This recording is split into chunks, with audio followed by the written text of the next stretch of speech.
April மாதம் 1ஆம் தேதிக்குரிய பரலோக மன்னா. மார்க்கு 14ஆம் அதிகாரம் 38ஆம் வசனம்.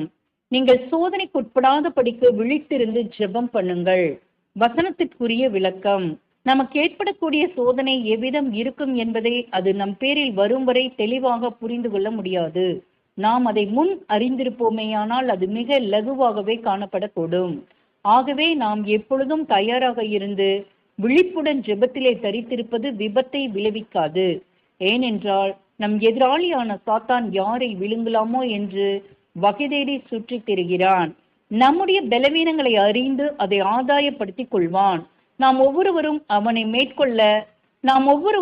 மேற்கொள்ள நம் இருதயத்திலே தேவ கிருபையின் ஆவியை உடையவர்களாக இருந்து எப்பொழுதும் விழிப்புள்ளவர்களாக ஜெபத்திலே தரித்திருப்பது அவசியமானது.